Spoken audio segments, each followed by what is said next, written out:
ho, ho, ho, ho, beloved listeners. Felica Nachten, Feliz Navidad, season's greetings to you all, and welcome back to Über Cinco, the podcast game show where we deep dive top fives.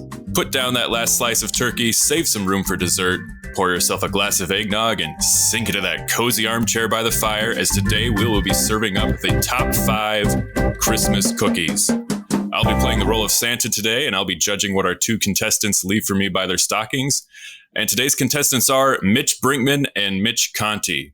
That's right, today we will answer that age-old question, which Mitch makes which Mitch's bitch? Mitch Brinkman, hello, how are you? Good morning, hello, and good holiday to you. Let's see how this cookie crumbles. Thank you, Bruce Almighty, for that line. Appreciate it. All right, and Mitch Conti, welcome back to the show. Merry Christmas. How are you, my friend? Oh, I'm doing well, and I'm a fan, so I'm happy to be here. Happy to be here for all the folks listening at home. Excellent. All right. Well, if this is your first time in the Über Cinco den, or if you're just getting back home to us for the holidays, let's wake you out of your long winter's nap with a quick rundown of the rules. Each player in the den has spent time with today's topic, arranging their top 5 answers in order of importance. Those answers have been submitted to the host, who will moderate the game, awarding points to the player with the most poignant answer. Starting with their number 5 choice, we'll move up the ranks until we reach each of their top answers. But if both contestants happen to have the same answer on their list, well, we have an Uber stare down. You will hear the official Über Cinco siren, and both players must reveal their answer and what number they ranked their submission. An Uber stare down is all or nothing, with one player earning 3 points.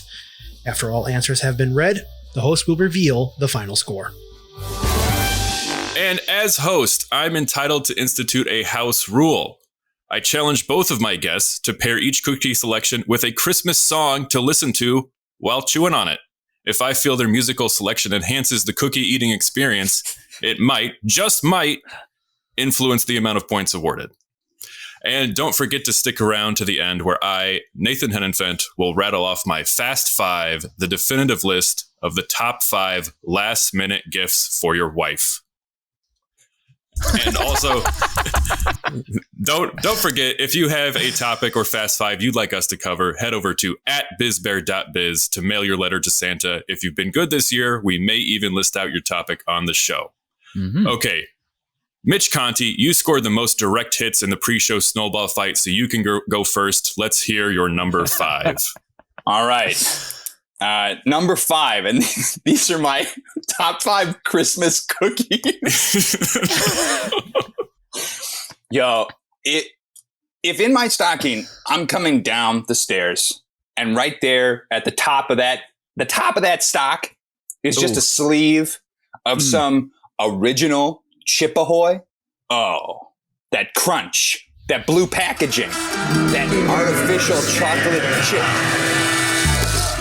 Whoa.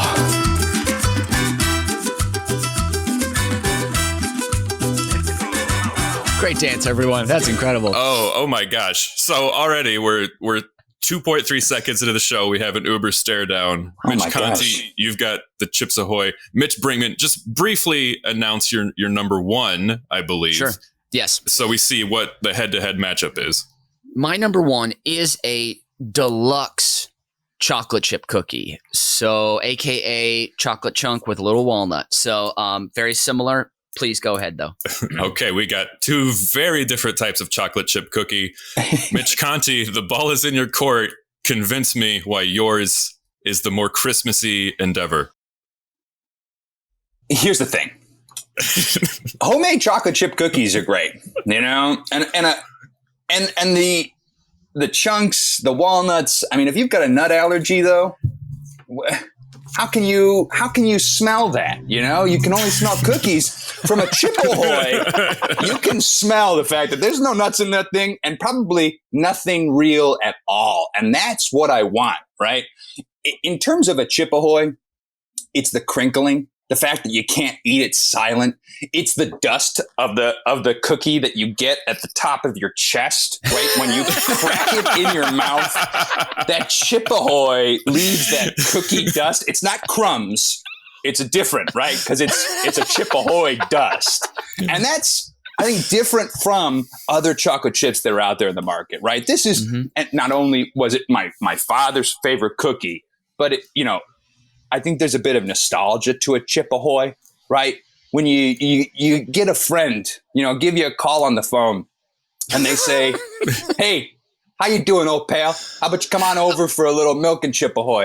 And that to me is one of those moments in my life where I'm like, this is a true friend reaching out, offering me an olive branch, especially if you haven't talked to them in a long time. You're looking to not skip a beat.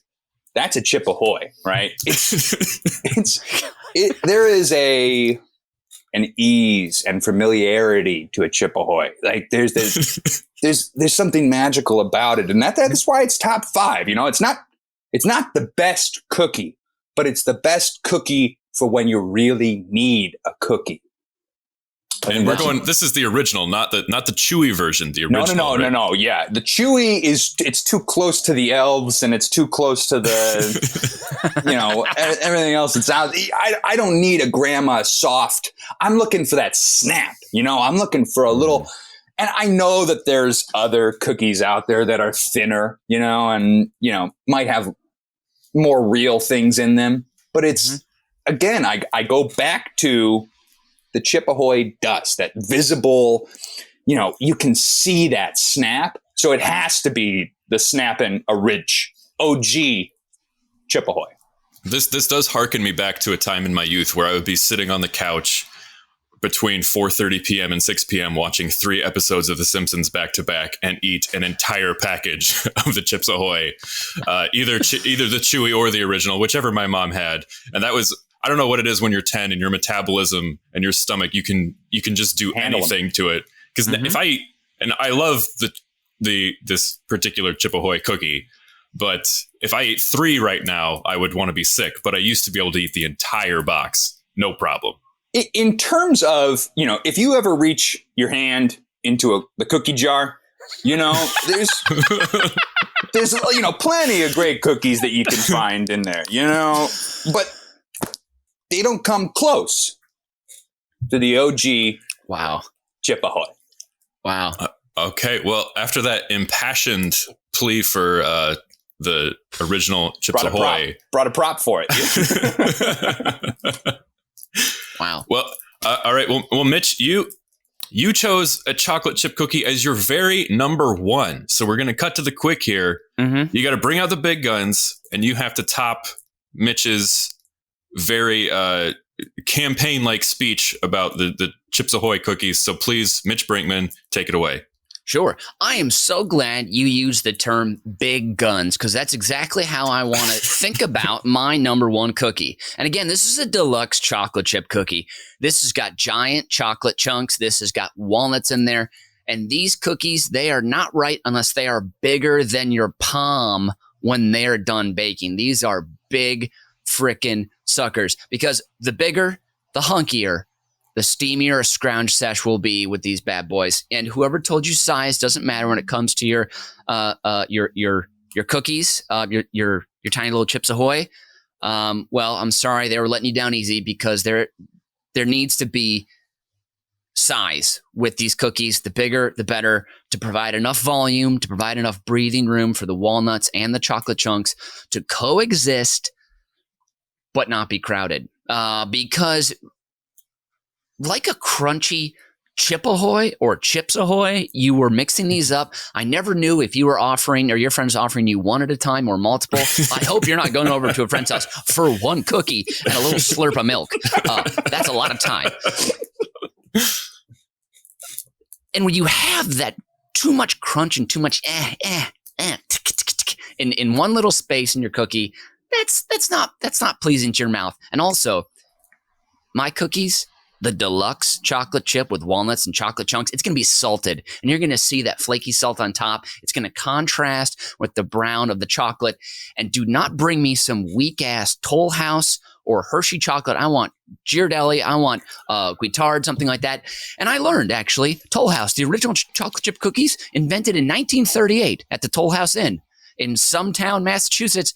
And they got popular because troops overseas would be sent to them, and then they would hand them out to their buddies who were, also killing Nazis.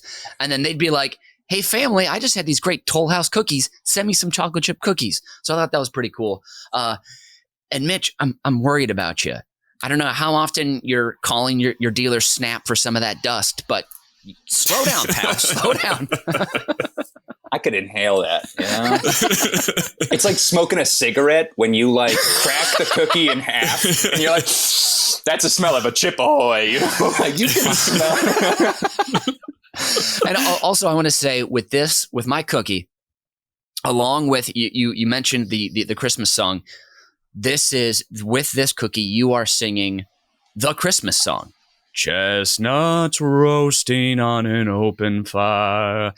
But also with each cookie today, I've also recommending the perfect beverage pairing. And with this deluxe chocolate chip cookie, you must have 1 glass of all American whole milk straight from the sloshing dairy bucket of America, which is Wisconsin or Minnesota.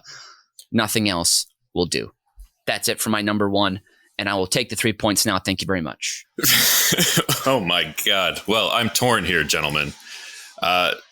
Because as listeners know, whenever I host, playing to the host, really, I'm easily swayed by bribery, both emotional and financial. And I've eaten more Chips Ahoy cookies than any other cookie in my life. Wow. I have. So I think that I'm going to have to. But Nathan, I will bake you chocolate chunk walnut cookies with those big flakes of salt on top.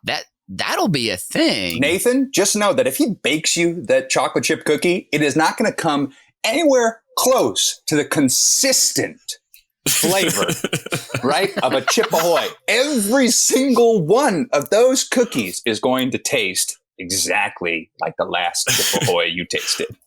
Nathan, if you keep listening to Snap Conti over here, you're going to fall into that dust hole again.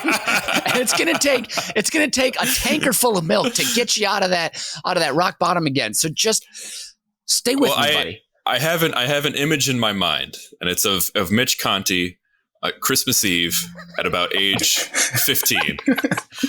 And his mother has made him a spread of all kinds of cookies. And Santa has already arrived, but he's sneaking down for a little midnight stack, maybe going to raid the liquor cabinet. I don't know. But he sees all of the cookies his mom has made him that are just sitting out there. You know, they came out of the oven at 7:30 p.m. They're still just delightfully the right texture, the right flavor. And he walks right past them and goes to the cupboard and grabs a half-eaten box of the Chips Ahoy. And for that image, I got to give him the 3 points. Yes! Yes! Thank you, Nathan. Thank you. I think the only thing that was inaccurate of that was that there would be a half-eaten box of Chip Ahoy left. My mom, she had a bakery while I was in high school too. So there was a bunch of fucking cookies all the time. Oh God. Wow. Did you go to college and lose like 40 pounds? I did lose a lot of weight when I went to college. That is for sure. Sweet. But yeah. Okay, well, so that was. I mean, cookies are my favorite food. So, I'm definitely like, let's not a lot of weight. You know, clearly I'm still eating a lot of cookies. But all right, well, Mitch Brinkman, we need to hear your number 5. Yes, of course. My number 5 is another store-bought variety, and these are those white shortbread cookies, and I call them Grandma White cookies because my grandma makes a similar cookie as well. And she's white, so it all makes sense. And her cookies are white. But these are the cheap kind from the grocery store. They're soft, they're inoffensive, and they are a great vehicle for the pure sugar frosting that they come with. It's all about that slight creamy butter flavor, maybe just a faint whisper of vanilla. There's not too much flavor in the cookie, though. And I love these after they've sat out for an hour or so. I hope you guys know what I'm talking about, these cookies you can get at the grocery store. If you go to a big potluck party, there's a great chance there's going to be a box because they're cheap and someone's going to pick them up when they're at the grocery store. But when they sit out for like an hour or two, they get just a little bit stale, and the frosting gets just a little extra bite or crack to it, while the inside is still like crumble a second soft. Very, very delicious still, and that staleness acts as just like a small levy. And like most levies, it doesn't work forever, to the coffee or milk that I dip these in, and those small couple seconds of relief from that staleness allows this cookie not to just completely fall apart in my cup too quickly. And also I love them because they're made for any and all holidays. They're always there. They come in top of the morning, St. Patty's Day variety. His Holiness has returned, we believe, pastel Easter palette. God Bless America, Stars and Stripes. It's a Monday, Sad Yellow for all the times in between. Spooky Ghouls and Ghosts Orange for Halloween. And then pounds of sprinkles on top of red, white, green for Christmas. And I don't think debate me if you want, but I don't think there's been another cookie in the history of cookies with a higher DETO rating or DETO rating than this cookie, which is didn't eat throughout. And I don't care. It's still a delicious cookie. And I'm pairing this with Folgers breakfast blend at any temperature. It can be a day old. That's fine. This cookie does not deserve anything nicer than that. You could even maybe do it with a glass of water, because they're not the best, but they're just, if you haven't had them in a while, they're just so comforting. And I'm listening to something real schmarmy when I'm eating these, probably Rudolph the Red-Nosed Reindeer. So that's my number 5. All right. Well, you disparaged your own choice several times throughout that defense, so I can't. It's called humility. It's called humility. It's called self-awareness. I was only going to give you 1 point, but then you used the beautiful metaphor of the levee and the architectural and engineering wonder of this. So I'm going to go ahead and give you 2 points for your number 5. Thank you very much.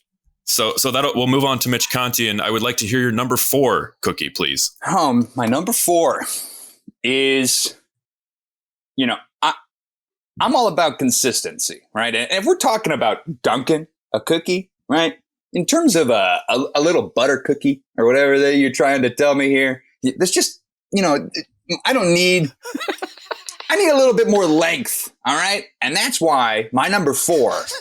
I've heard that said about you many times. Common knowledge, If they say your cookie's large enough, that's never true. Sorry. It is the Pepperidge Farm Milano. Oh. Okay. And yeah.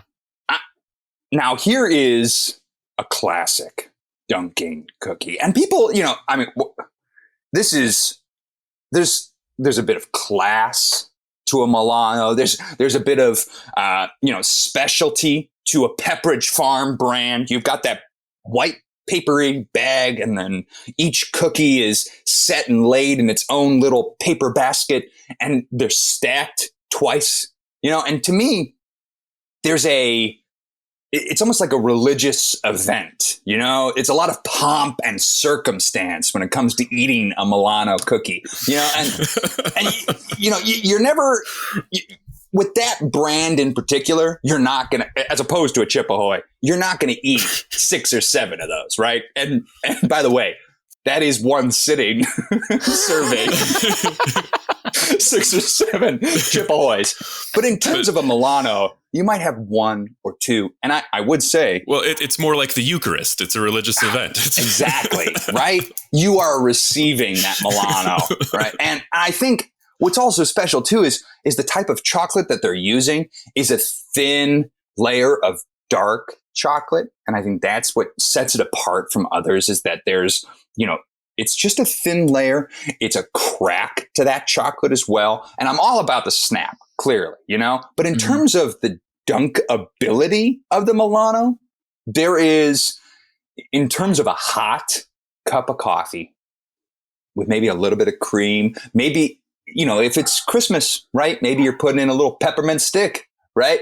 And calling old Saint Nick. And I think that is a really special occasion, right? It's not an everyday cookie, but if you're trying to feel a little above, a little above your pay grade, then maybe a Pepperidge Farm Milano is certainly what you need. I think that's also, too, you got to think about Pepperidge Farm, right? They've got lines outside their stores. I mean, they've been around a long time, too. You're talking about World War II Toll House cookies. Pepperidge Farm, been around since 1937. All right, man? Like, this is a... We said Toll House was what, 1938, right? Yeah. Yep. Oh, well, numbers don't lie. Wow.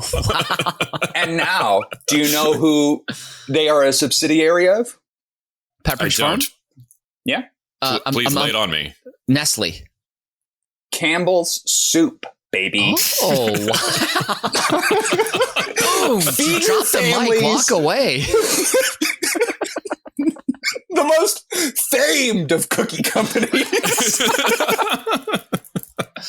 I would honestly eat a cream of chicken cookie right now. I would eat that and I would enjoy it. I think that's what I was also going to get to is if we're dunking this cookie. Yeah, which soup are you dunking it in?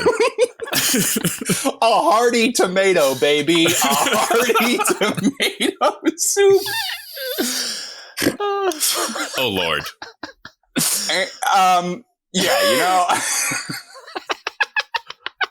and if that's the case too, I'm also going to be singing "Have a Holly Jolly Christmas." It's the best time of the year. Say hello to Milano, the Milanos and the Bordeaux's. I'll say a shout out to the Bordeaux Pepperidge Farm, which if you're looking for a classic butter cookie, don't look any further than a classic Pepperidge Farm Bordeaux. Wow, man. How much money did Pepperidge Farm pay you before today's appearance? Every single one of my cookies is sponsored. I mean, if they wanted to send us free cookies just as a thank you, please don't be shy to any executives from these companies who are listening. And I know there's several. I'll send out the podcast recording document, Okay, Mitch, please respond in kind with your number 4. Sure. I'm glad you said the word Milano because that kind of sounds like Italian or something, doesn't it? And this next cookie I have here is an Italian cookie, and that is the Pizzelle, which is a classic, perhaps some say the oldest cookie in the world. So you're talking about history here. I got them right in the Pizzelles, baby. The classic preparation of this is a slight anise flavor. There's maybe a little vanilla hiding in there as well, but after you make the batter, of course, you make them in a Pizzelle iron, sort of like a little waffle almost. But there's a beautiful structure to them, pleasing to the eye. There could be snowflakes. In the very beginning, they were religious themes, crosses, that kind of thing, back in the day when they originated in Italy. And these are incredible with coffee. I mean, these stand up to coffee. They are meant for coffee. These were created by the Italians who also, of course, created coffee. And I first had these in full glory at a friend of mine's, Natalie Moretti, shout out to you, and her fellow Steve Hund at their wedding here in Chicago. She's from Pittsburgh, and it is Mitch Conti. If you've never been to a Pittsburgh wedding, you got to go because the one thing you have to have at a Pittsburgh wedding is a table of cookies. They literally had 30 different types of cookies on this table, and it is a Pittsburgh tradition. It is incredible, and they make so many. If it's a Pittsburgh wedding, they have a cookie table, and they make so much because there's also cake. You take cookies home as well. That's part of it. Like aunts walk around with plastic containers being like, here's a container, fill it up, take it home. It's amazing. And there I had the Pizzelles, delightful, light. And that's why I'm pairing this with an espresso. So you can have 3 or 4. You're not filled up. You can have an espresso, get right on the dance floor and shake your tush.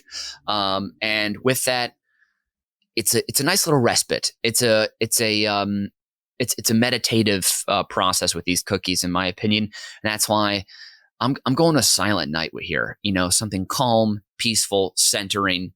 I'm recharging with a Pizzelle. I'm appreciating the structure, the beauty, and that's why I lay my number 4 so serenely and beautifully at your feet. Thank you very much. Thank you.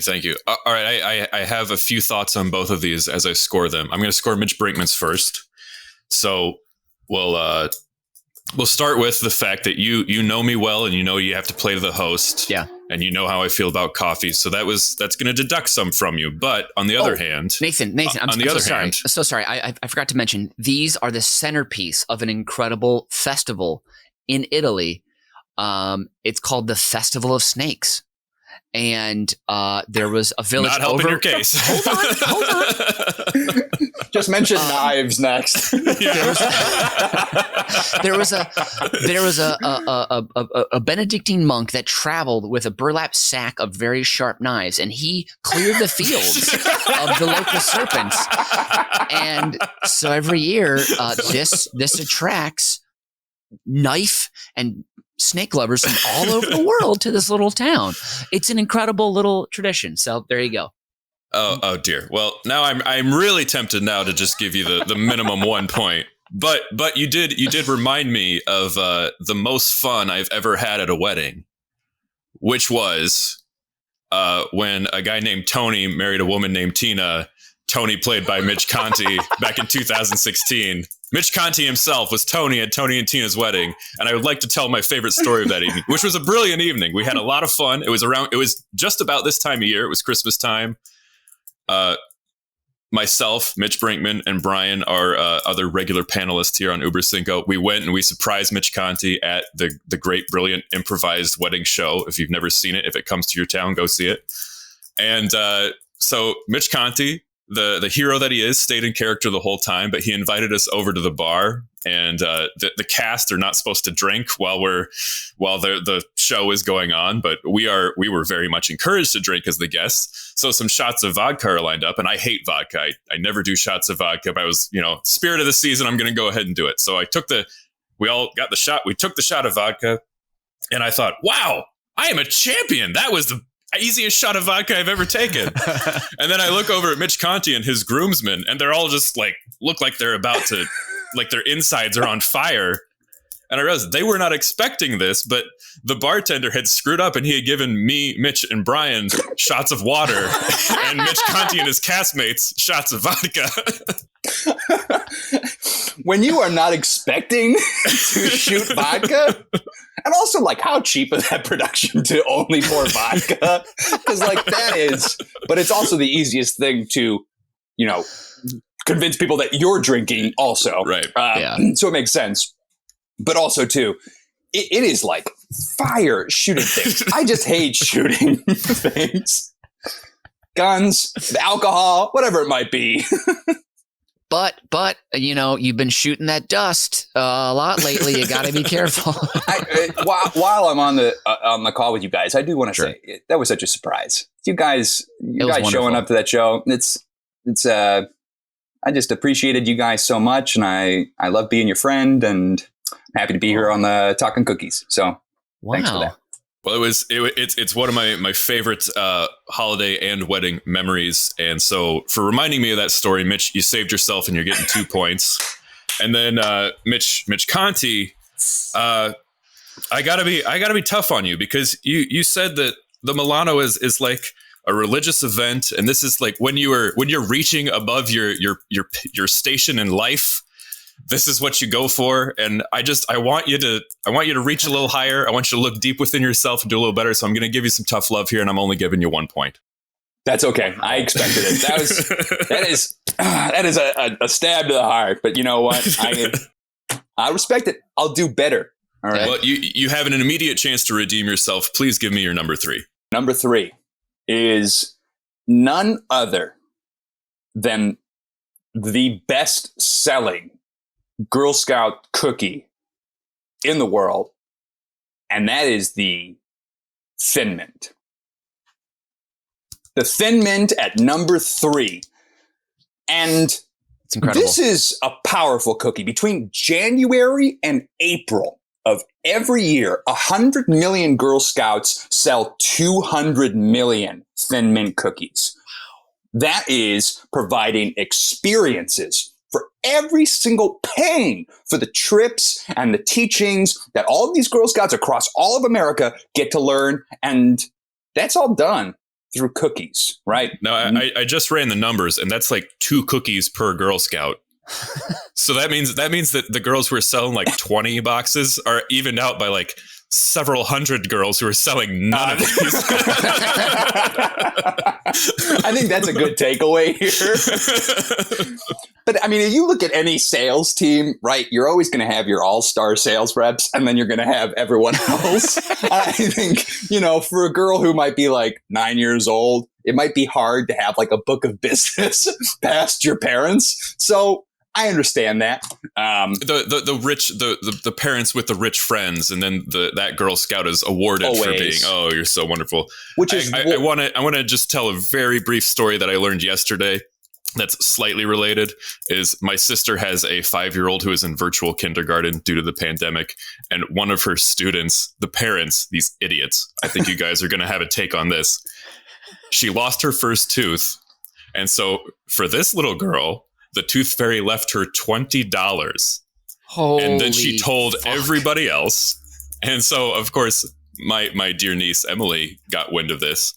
And my sister is like, God, now, like, what am I supposed to do? And like, God forbid, parents who are struggling financially, $20 is, whatever. Huge. And so my niece responded, well, my teeth are worth $21. Wow. Anyways, sorry, Conti. I apologize for interrupting. Please continue with your thin mint. There's no other mint cookie that is as delicate and delectable. And also, I think it is my preferred cookie to put in the freezer. And I think there's a different experience to having a cold cookie. I mean, other cookies that you put in the freezer, they don't freeze the same way, and they might be too hard, or they might be, they might actually like freeze all the way through. But there's something about the light wafer and the thin chocolate coating to a Thin Mint where it freezes just right. You could put the whole sleeve in the freezer door and you pull one out, and it's just like, oh man, you get home, or you're staying at home for 8 hours and you're like, I need a treat, man. I need to just like treat myself. This is one of those like secret freezer treats that you keep from everybody else, right? They're not the same as the cookies in the pantry that might be available to the whole household. These are your like secret freezer cookies. And that's the Thin Mint, right? And now in terms of a quick pairing with that is a hot cup of hot cocoa, and I think that contrast from fire and ice. I mean, it is one of the original elements here is, hot and cold, the contrast, what it does to your palate. And I think too, it's even if you just set it over the mug just a little bit, just to warm it up just a little. Now that's the secret, right? Don't pop it right in your mouth right away, right? It's let it warm up a little bit. Yeah, just a touch. And I think that is really gonna, oh my gosh, I didn't know he was in here. Really treat you to a special cookie experience. And that's the Thin Mint, I'm curious what created this secretive cookie hiding behavior. Did you other people in your house, would they steal your cookies if you didn't clandestinely? I come from a family of 4 older brothers and a younger sister.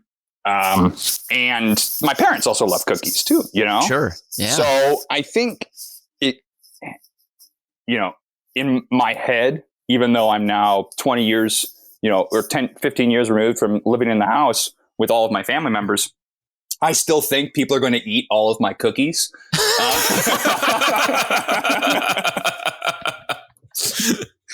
And I also love cookies too. So, it's just you got to have your secret hiding cooking spots, and Did you ever sneak down on Christmas Eve to eat the cookies for Santa, and then one of your siblings beat you there and were already stealing the cookies? I was going to say, man, who had time to leave the cookies out for Santa? There are mouths to feed in the Conti household, man. Like, you think we got room for another guy? There's other houses that can feed Santa. I need cookie for me, man. He gets half a glass of milk is what he gets when he comes to Conti house. And that's us being nice. Oh, poor Santa. All right. Well, that was a very unique take on a classic. So thank you for that, Mitch Conti. Mitch Brinkman, you must come back at him with your number 3. My number 3 is it's classy. It's classic. It's comforting. It's ooey. It's gooey. It's crunchy. It's simple, and it's pretty near perfect. And that is the chocolate crinkle cookie. And it's alliteration. I mean, come on, that's even better. Are you guys familiar with the chocolate crinkle cookie? I am not. Please enlighten me. Oh, Nathan, buddy, you need to discover it this holiday season. So you start with it's a denser dough. It cooks almost like a brownie, but what you do before you put it in the oven is you dust it with powdered sugar. So when it cooks, it cracks. So it's like a cracked cookie. Just one quick question: if you don't have powdered sugar on hand, can you use the sprinkles from the bottom of the Chips Ahoy bag? You can. You absolutely can. For all you guys struggling out there, one day at a time. But so this is a wonderful cookie because the outside is crunchy, the inside is gooey. Right out of the oven, they're incredible. They look beautiful because you make it with like a very dark chocolate, and then it's dusted with that powdered sugar. And some people, when they bake these, they complain of the powdered sugar melting off. So a great trick is once you've made your balls, you roll those puppies in granulated sugar and then the powdered sugar.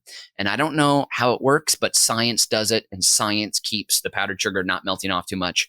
And you maintain that beautiful white dusting on top of the cookie. And these are, it's like basically like a better version of a brownie bite, but it's like in a cookie form. They're incredible.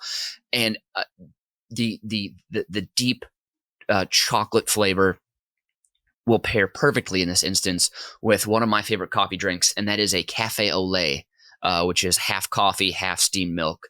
So you get the creaminess, you get a little of the caffeine, which of course, coffee blends perfectly with chocolate. It's very, very nice. This is one of my favorite holiday cookies, and I like it too because there's something so, oh gosh, what's the word? I'm going to say it. There's something so sexual about the mouthfeel with it that I don't feel like I need to overindulge. It makes my mouth so happy. And that's the chocolate crinkle cookie. That's my number 3. So simple, beautiful, straightforward, beautiful. And undeniably sexy. Oh, Well, all right. I'm gonna award you your points, Mitch Brinkman. So you are my personal culinary go-to guy, yes. And I've never had this cookie. You described it beautifully, the intricacies of how it's made, as you always do. Mm-hmm. So that was beautiful. And then you sealed the 3 points by using the phrase something, and I wrote this down, something sexual about the mouthfeel. So I can't not give you 3 points. So you're getting the 3 points. And then Mitch Conti on the Thin Mints. Not the most Christmassy, but you gave us an entirely new take on a classic, and you've used your imagination to come up with new ways to enjoy an original. So I'm going to give you 2 points. Also, can I just say, with the Girl Scouts just dominating cookies in this country, I love it that, like, if you're a Girl Scout, I feel like you learn actual real skills, like you can apply like once you're done. Like why is it that every Boy Scout who is an Eagle Scout, I feel like they're you ask them, you're like, were you in Scouts? Like, I was an Eagle Scout. And you're like, yeah, then, okay, makes sense. That's why. I think the difference between that is the Girl Scouts, they run this like a business, know? And I think they teach those business practices to where you have to be sort of a better self-starter than with the Boy Scouts, where it's a bit more of a collective, right? Let's put our minds together and let's figure out how to whittle that wood block, and like that. Yeah. Let's carve some soap, I think is all I remember doing in Boy Scouts. Carving soap. That's going to be real important in the 21st century. Do you know that the Girl Scouts of America headquarters is in Chicago, Illinois? And they actually sell Thin Mint cookies all year long. What? Where is that? I know this because it is across the street from Chase Tower, where I used to be a security guard, and I would eat a lot of it. That's incredible. Oh my God. Thank you for that information. That is an amazing fact. There you go. I wish I had known that years ago. What time frame was this when you were a security guard at Chase Tower? It was back when I was temping, my first job in the city before even working. Yeah, it was like 2013, 2014. Wow. Okay. Oh, yeah. Wow. That's wild. Was this an overnight situation? It was morning. I would chill in the morning and I would take people's badges and scan them at the door. Oh. Yeah. Best job ever or just easiest job ever? Easiest job ever. Yeah, sure. Paid. Did you ever have the cast of Wait, Don't Tell Me come through? Because I believe that's recorded in the basement of that building. Am I wrong? I may be wrong. No, it is recorded at Chase Bank Auditorium, and it was always a blast on Thursdays because they record them on Thursdays, and you'd be able to kind of like go to the lobby and chill, and yeah, cool. That is one of my favorite podcasts to listen to. Shout out to Wait, Don't Tell Me. Nice. Well, yeah, if you're watching, of course, after top 5. Right. Yeah. Well, I was going to say, anybody on Wait, Don't Tell Me, I know, ratings may be flagging. If you want to cherry pick any Uber Cinco panelists, we will stoop to that level and appear on the show if you need us. Just putting it out there. Love it. All right. I think we're ready to move on to round 2. Does that check out? Does the math work? Yep. All right. Mitch Conti, number 2, please. My number 2 is none other than a Nutter Butter. Oh, I am a peanut butter fiend. I love me some peanut butter. Say your sight is impaired, say you don't have the working ability of your eyes for a moment. Maybe it's morning, bleary eyed. Maybe you just don't, have the opportunity, but you can smell that Nutter Butter, right? Maybe somebody hands it to you for your first time and you put it in your hands and you can feel the texture of that cookie. And there's a grid-like pattern and there's a perfect shape. And you realize, oh my God, it's like I'm holding a peanut in my hand. It is so like what you originally were looking to get, which is of course peanut butter, and you think then too, if I like peanut butter, how can I make my peanut butter experience better? And that's to make it into a cookie, Yeah. I think also too, it is the best selling peanut butter cookie in the world. I think that's just a show that this is a champion of cookies. Everyone knows the Nutter Butter name. I mean, Nutter Butter by Nabisco. What's there not to like? At the end of the day, I think when I'm pairing this, right, I'm throwing liquid out, right? I don't want liquid with a Nutter Butter experience. I want to up and enhance my peanut butter experience. So I'm scooping into a jar of Jif, right? And I'm spinning it round. I'm getting a little loosey-goosey on that peanut butter. And like a bagel, I'm buttering that cookie up, And then the real secret, I like my textures. Put it in the fridge for about 5 minutes with the peanut butter on top. Just that cold little snap and that extra little peanut butter.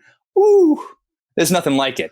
Now that's a pairing, all right? You want to talk about mouthfeel. You want to talk about how your palate is going to be affected. I mean, it's going to tingle all the taste buds. You get sweet, you get salty, there is a creaminess to this butter that comes in. Like that cream layer is thin enough to be perfect on its own, but a little added pairing of more peanut butter, ain't nothing wrong with that.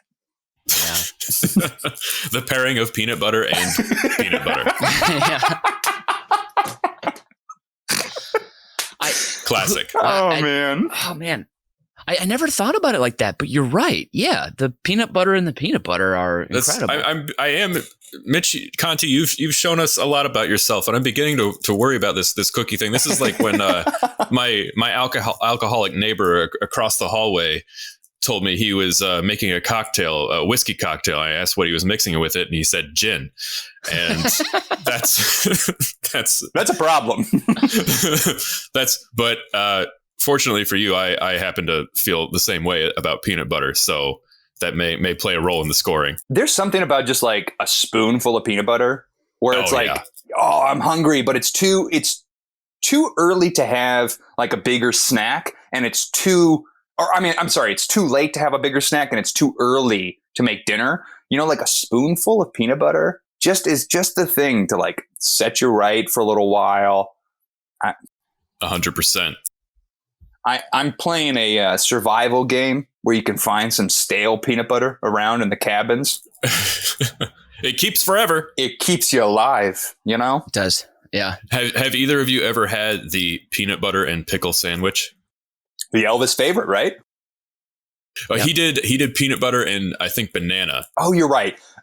But peanut butter and pickle, I know it sounds terrible, but please do yourself a favor and go for it. It's good. You got to like shingle the pickles, you know? It's like give them a cut, shingle them across the bread. I'm a person who puts a pickle on every plate, you know? Like that's a pickle is going on my breakfast, a pickle is going on my sandwich at lunch, pickle's going to go, you know, that's a pickle on every plate. If I ever had a diner, that would be the name of it. Pickle on every plate. A pickle on every plate. I would eat there. I mean, that's what it's going to come down to. And, you know, Nathan, that's a great pairing. I also suggest throwing some potato chips on that peanut butter and pickle sandwich too is very good. And you know what? Actually, I think instead of using bread, you can use Nutter Butters, you know, and that would be be an awesome sandwich. I also recently, this is a slight aside, but it does relate to Christmas. If you want to make some incredible Christmas pickles, you get a jar of dill spears, a packet of Kool-Aid, preferably cherry or strawberry. You dump out the brine, put the Kool-Aid in there with some extra sugar, mix it up, pour it back in the pickle jar, close it up, shake it, and wait. I tried them after like a day or two. They weren't that good, but like 4 to 5 days later, you have a great sweet and like dilly pickle. Which like cherry Kool-Aid? Yeah, with cherry Kool-Aid, and it stains the pickle like a deep red all the way through. So like they look insane, and but they're kind of like a sweet and salty, kind of sweet and vinegary kind of fun. Did you come up with this idea on your own? I did not. I was when we did top 5 regional foods. I came across it. It's like a Delta recipe they do down somewhere in Louisiana or Mississippi or something like that. So. Yeah, that is the craziest thing I've ever heard in my entire life. Can you imagine drinking that Kool-Aid after it's like sat in the pickles for? Oh, I've tried it. It's intense. It's not a sexual mouthfeel. I'll say that. So. Oh my Lord. Too funny. Oh, okay. Well, that certainly took us around the corner. Whoa. Well, Mitch Brinkman. Yeah. I need your number 2. Yeah. And actually this number 2 is actually going to be kind of another sexual one, you guys. I'm sorry. Hold on. This is the Italian peach cookie, aka what I like to call them peach bottom booty cookies, because when you put these together, it looks like a delicious little orange butt you're about to eat. And they're filled with peach jam of what I've had, or you can do like cream. You can kind of do whatever fillings you prefer in your tasty little peaches. The only downside is they're very labor intensive to make. So again, I had these at the famous Pittsburgh cookie table wedding. So if you can, have them at a wedding. But they are essentially you cook the balls, you cut them apart, you hollow them out, fill them with your flavorings, put them back together, and then you dip them in a liqueur, which is a Alscherms or Alchermas. I'm not sure if I'm pronouncing that correctly, but after you dip them in that, then you roll them in sugar, and then you have like a little mint leaf you kind of pluck on top. or put on top, and it looks like, like a peach. They're very beautiful cookies. And this liqueur is great. It's like bright red. It's like sweet and syrupy. It's kind of like a little bit of a floral aroma kind of going on. It's also from Italy, which is where, these cookies originated. And if you can't get all sherms or all Alchemé or however you say it, you could do just like a peach liqueur. I'm sure would taste good, or Campari or something. But these are beautiful, beautiful cookies, and they're really like it's that thing where you making food look like another food kind of thing, which I like a lot.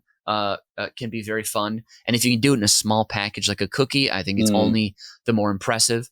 And with the sugar on the outside, it's kind of glittery. And of course, these are often, a festive or special celebration cookie. And so I say you have to have these with champagne. I mean, these are perfect little partners to champagne. Maybe one or two. You don't need more than that. In my research, the ones I had were not syrupy at all, but some you can prepare in a syrupy fashion, which I would think you might want a fork for those. But a nice glass of champagne, nothing too sweet, of course. You want a brut, maybe an extra dry if you do like something a little sweeter. And that's a perfect component of this one. And for the perfect Christmas song, I think "Have Yourself a Merry Little Christmas" would be the perfect tune on in the background while you're sipping champagne and biting into a little peach booty here, getting that delicious little cream filling where it needs to go, your belly. So that was delightful. Thank you. Mitch. Thank you very much. Thank you so much. Thank you. This has been a really fun round. We've covered everything. We've gone from peanut butter and pickles to vague analingus references. It's been great. What? So I was just talking about wedding cookies. All I was talking about. But Mitch Conti, I love the idea of dunking peanut butter in peanut butter. I am a peanut butter fiend, as you are. So that's wonderful. Mitch, that was just, the classiness of the delightful ingredients paired with the dry champagne at the end. That's great.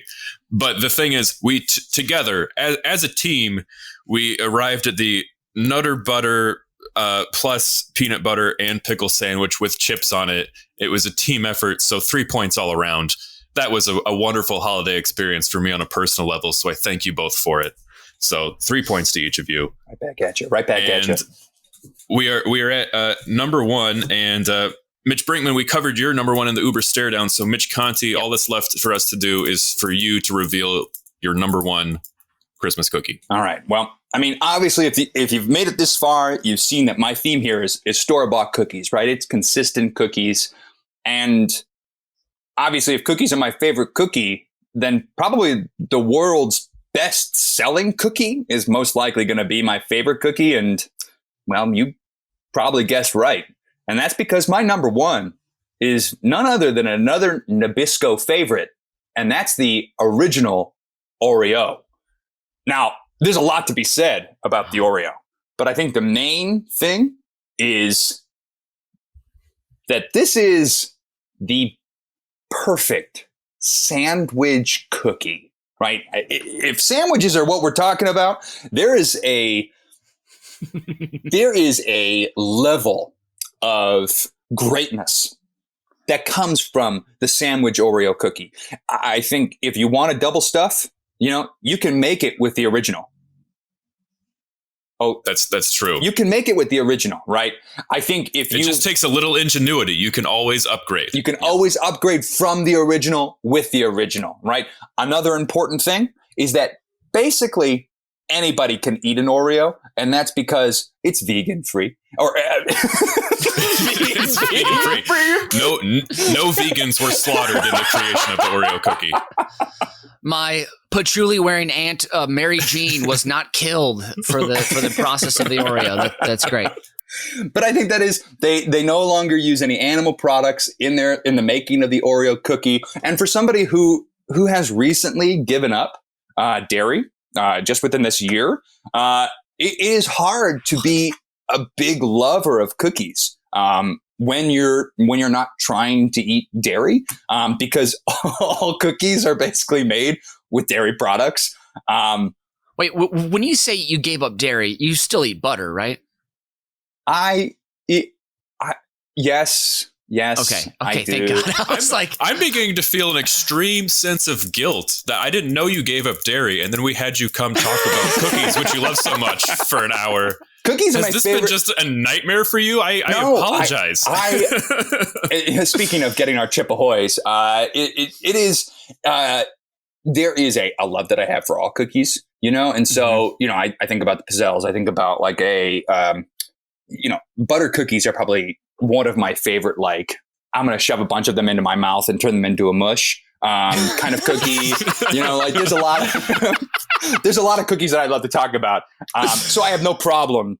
But it is something where my tum tum just doesn't react the same way to a lot of dairy, and so I think having the Oreo kind of make that transition with me, where they stopped using. I think that was when did they stop using it? I think the 1990s is when they started to replace the lard in the cream filling with partially hydrogenated vegetable oil. So there still could be a little cross-contamination, I guess, is what they're saying. But ultimately, it's 100% vegan. And, if I am going to have a glass of milk, which is what my preferred way of eating these cookies was to, of course, have a big old glass of milk with it. These days, it is an oat milk or a coconut milk that I'm using, which doesn't have the same kind of, oomph that a whole milk might have when dunking the Oreos. Finding out you don't do dairy anymore, it's like you find out your dad has another family, has been killing people, and roots for the Packers. You're like, I don't know this man anymore. And he might be dangerous. It is so hard to... Wow. Like Lucia brought home a charcuterie box, and just like, it was just littered with beautiful cheeses. And at that point, you're like, maybe I'll just have... a few pieces of cheese. And then you're on the toilet for 2 days and it's like, Jesus Christ. But Jesus Christ is correct, my friend. I know. But there's something about the Oreo where it doesn't make that reaction with my tum tum, which is why it also has to be my number one, is just because I don't get that, because I love cookies, I just can't eat them the same way anymore. And wow. It's like you're growing up. I know. But I would pair it with, a glass of milk, whatever that might be, whether it's dairy free or not. I would say a glass of milk is definitely the preferred way. And song choice, it might have been said, but I think it's the most wonderful time of the year.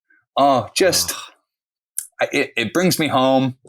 Oreos were another favorite. Obviously, I had a lot of cookies growing up, got a lot of brothers, but I had a lot of Oreos, and they still are my favorite to this day. Wow. So they OG original. Do you eat the thins, and also do you branch out into the other flavors? So that is the other thing. They're in over 100 countries, and they've got so many varieties, especially in the different demographics that they're served. There's super unique combinations. We won't get into any of them too deeply, but my favorite, if you haven't tried, are definitely the lemon cream filled ones. I think delicious. Those ones are so good. There is such a lightness to those. I'm not a big fan. I mean, if it's the holidays and it's Christmas, I do love like a good chocolate dipped Oreo. And I enjoy the thins, I guess, to a degree, but they just don't have the same like oomph that I would want just from like an original. But if I'm branching out, it's going to be either to like, I guess I'll do a double stuff, or it's going to be the lemon ones. I think the peppermint ones are also pretty good, but if I'm going peppermint cookie, I just kind of want a Thin Mint. Very fair. Yeah, that would be my votes. I have a couple aunts on my dad's side that make Oreo balls, and I've been not home for Christmas in a long time, so I haven't had them.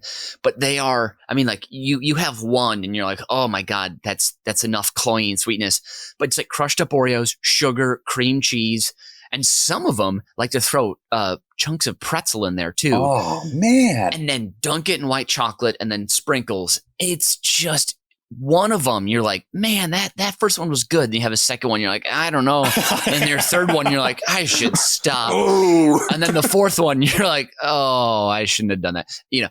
And then the fifth one, you're liking it again. It's like a bad joke. So, but those things though, my God, just the Oreo the most balls. Concentrated ball of get at your tumminess.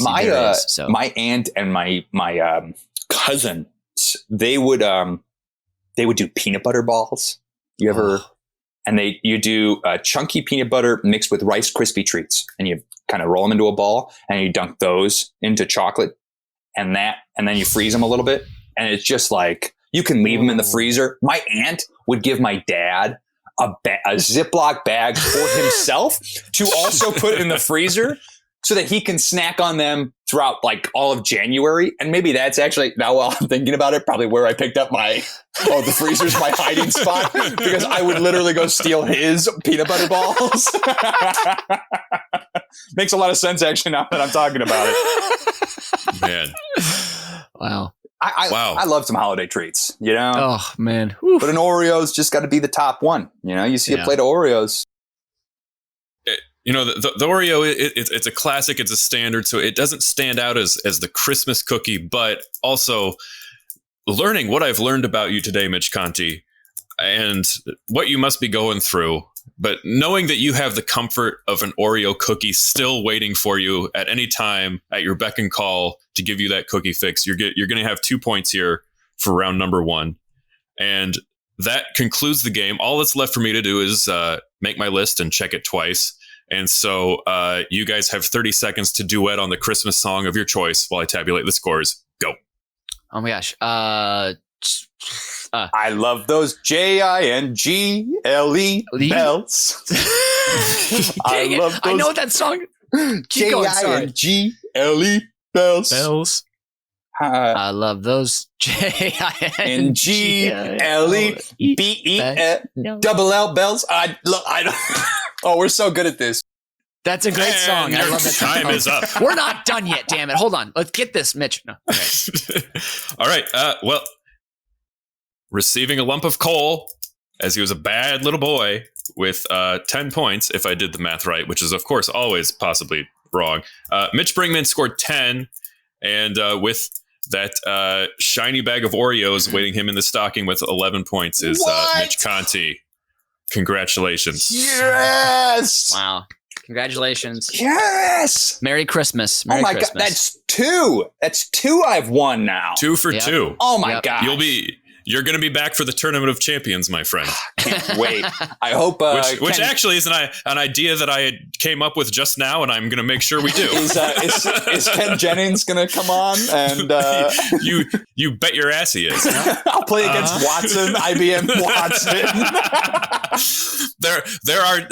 There's a whole branch at MIT right now trying to come up with the perfect Uber Cinco formula to make sure that man can never beat the computer at Uber Cinco. And it'll be hosted this is a solvable game. It'll be hosted by a hologram Alex Trebek. So, beautiful, Sorry. Beautiful. He filmed it for us. All right, well, boys, it's time for my fast 5. That's all we got to do is my top five last minute gifts to give your wife. And since it's Christmas, I did this in the style of the classic Clement Moore poem, The Night Before Christmas. Here we go.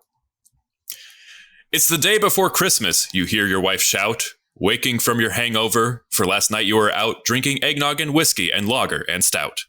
She gives you vitamin water and Tylenol for your head and asks you to run out for ingredients for cranberry gingerbread. You stand in the cold waiting for your Uber or Lyft, and then you remember you haven't gotten her a single gift. But one gift won't do. How many, you ask? It surely must be 5, the number celebrated by your favorite podcast. For gift number 1, you walk through the door of the G&O Tavern, your favorite liquor store. With your libations now firmly in hand, you head to Target as fast as you can. The Christmas rush has left their shelves bare, so you quickly snap up the last set of warm winter wear. You search for somewhere else open, but all doors are shut, except for one merchant, Horace's Hardware Hut. You rush through the aisles, grab the first item you see. It's practical and versatile. Surely she'll thank me. As Howard rings up your gift, you can't believe your eyes. They sell another perfect gift. What a surprise. Howard, do you see that cozy, shiny blanket? Well, it's not supposed to be cozy. Shut up, Howard. I'll take it. You have 4 gifts now, but you need one more. And miracle of miracles, it's an open jewelry store. You choose diamond earrings and fight back a tear as you fork over your entire bonus for the year. Dinner's over. You sit by the tree. Hand her the wine. Here, babe. It's for me. She sees the shape of the bottle and says, I can't wait to share it. Wait a minute, babe. This is rare vintage claret. You know I only drink white wine. I'd leave this on the shelf. It's clear to me you bought this gift for yourself. And the design on this scarf and hat and mittens. Didn't you see it features Carol Baskin and her cool cats and kittens? And what about this? Some sort of joke or a jape. You didn't actually get me a roll of duct tape? These earrings, they're perfect, flawless, and clear. I guess you don't remember you got me the exact same last year. Oh. And this blanket, you see the silver lining inside? It's for someone with hypothermia. Have you no pride? Oh. This is a terrible gift, you useless slouch, but you're going to need it tonight as you sleep on the couch. So you tuck yourself in for your long winter's nap, fall asleep with your... this stanza doesn't work, but we'll move on. You wake in the middle of the night and Santa's been here. By the tree, there's an Xbox and Air Jordans and beer. You sip your eggnog in your socks and underpants and know tomorrow she'll give you the best gift of them all. She'll give you another chance. Aww. So you crawl back under your blanket and turn out the light. Merry Christmas to all, and to all a good night. And that's it for this week's edition of Über Cinco. Mitch Conti, Merry Christmas to you, my friend. Yay. Thank you so much for being here. And Mitch Brinkman, happy holidays and an early happy birthday to you on New Year's Eve. Thank you. Thank you so much for being here. And Merry Christmas. That's it. End of the show. Good night. Happy holidays to you all. Thanks so much for listening to us this year. We will see you all again in 2020. You've just listened to Über Cinco, a production of UBK Studios. Subscribe to the show on Apple Podcasts, Spotify, Stitcher, or wherever you get your fine podcasts from. If you like what you hear and want to support the show, please visit our Patreon site at patreon.com/UBK Studios. Every little bit helps us keep the lights on and the bill collectors at bay. Keep tabs on us on all the social media at UBK Studios, and most importantly, subscribe to our YouTube channel so you can see that we really are just a bunch of good Midwestern boys.